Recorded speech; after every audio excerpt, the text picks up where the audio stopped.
চলে যাচ্ছে। আমাদের ফোকাস মাত্র 3টা জায়গায়। আমরা বিশ্বাস করি এই 3 জায়গাটি হলো একটা সমাজকে। Number 1 education. সার্টিফিকেট প্রোডাকশনের এডুকেশন নয়, প্রফেশনাল এডুকেশন দিতে হবে। প্রত্যেকটি মানুষ হবে এক একটা রিসোর্স পার্সন। একজন কৃষক হলে সেও হবে একজন স্কিল কৃষক। কৃষি হবে আমার ইন্ডাস্ট্রি। প্রত্যেকটা ঘর হবে একটা ইন্ডাস্ট্রির হাব, এবং এটা পসিবল। জাপানে বিশাল বিশাল অনেক কমোডিটি আছে, যেটার স্পেয়ার গুলো এক একটা গড়ে তৈরি হয়, এক একটা গড়কে ডিস্ট্রিবিউট করে দেওয়া হয়েছে, ওই গড়টা একটা ইন্ডাস্ট্রি হয়ে।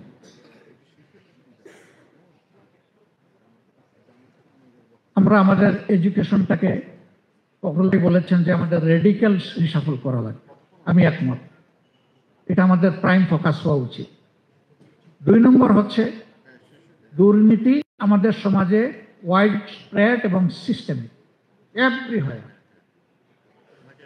এমনকি মাঝে মাঝে বিস্মিত হই, আল্লাহ আমাদেরকে মাফ করুন, মসজিদের ইমাম মসজিদ নিয়ত করতে গিয়েও সেখানেও নাকি এই ধরনের কিছু লেনদেন করা লাগে।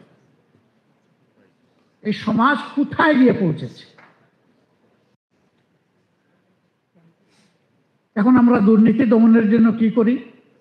আমরা দুর্নীতির পাতা অথবা ডাল ধরে টান দিই, কিন্তু মূল যে জায়গাতে রয়ে যায়, কাণ্ড যে রয়ে যায়। দুর্নীতি যারা করেন তারা নিজে অন্য জায়গায় গিয়ে দুর্নীতির শিকার হন, এটা পছন্দ করেন না। তার মানে হচ্ছে সবাই দুর্নীতিকে ঘৃণা করে, কিন্তু নিজের জায়গাটায় নিজে লোভ সামলাতে পারে না, অথবা সিস্টেম তাকে বাধ্য করে। দুইটার একটা। যদি একটা হেলদি এনভায়রনমেন্ট আমরা ক্রিয়েট করতে পারি, তাহলে আলহামদুলিল্লাহ সবাই কমফোর্ট জোনে চলে আসে। আপনি ব্যবসা করে আনন্দিত, আরেকজন শিক্ষকতা করে আনন্দিত, এমনকি রাস্তায় যিনি পরিচ্ছন্নতা কর্মী তিনিও একটা প্রেস্টিজের সাথে তার দেশে তিনি সার্ভিস প্রোভাইড করেন। সবার জায়গায় সবাই নিরাপদ হবে, সন্তুষ্ট থাকবে। আমাদের থার্ড ফোকাস হচ্ছে জাস্টিস এভরিওয়্যার ফর এভরিওয়ান।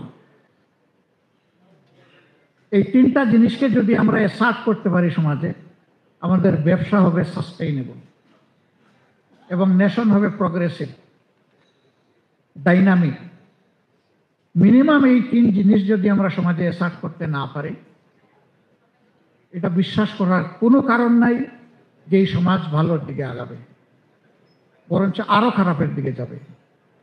আপনি আমি আমার সন্তানের মৃত্যু যেমন নিজের চোখের সামনে বরদাস্ত করতে পারি না, দেশের অর্থনীতি সহ নীতিবোধের মৃত্যু আমরা বরদাস্ত করতে পারবো না। এই জন্য এই জায়গাটায় আমাদের কমিটমেন্ট থাকতে হবে। এবং এইখানে আমি আবারও বলবো যে রাজনৈতিক সদিচ্ছাই হচ্ছে মূল ইচ্ছা। এ জায়গা ঠিক হলে আমি বিশ্বাস করি এই সমাজ ঠিক হবে। তবে হ্যাঁ, একদিনে হবে না, স্টার্ট হবে, তারপরে আগাবে, গ্র্যাজুয়ালি একটা চেঞ্জ ইনশাল্লাহ আসবে।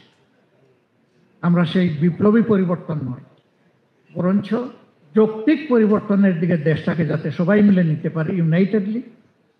আমি সবাইকে আহ্বান জানাবো, সকল দল মত এবং সকল পেশা পক্ষের সবাই যেন আমরা দেশকে কন্টেইন করি এবং আমরা অন্তত একটা দৃঢ় সিদ্ধান্ত নিই, অতি আমাদের যা হবার হয়ে গেছে, এখন শুধু আমরা আগামী জেনারেশনের জন্য ভালো কিছু করব।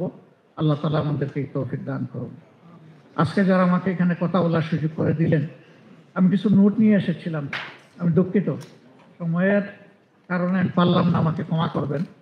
যদি অন্য কোনো পরিসরে কোনোদিন কথা বলার সুযোগ থাকে, ইনশাল্লাহ আপনাদের সামনে হাজির হওয়ার চেষ্টা করব। কার্যত আজকে রাজনীতিবিদদের এখানে আসা অনেকটা জনতার কাঠগড়ে দাঁড়ানোর মতো। জানি না এই কাঠগড়ায় আমরা কিভাবে দাঁড়িয়েছি, কি পারফর্ম করেছি, জাজ হিসাবে আপনারা বিচার করবেন। আসসালামু আলাইকুম ওয়া রাহমাতুল্লাহ।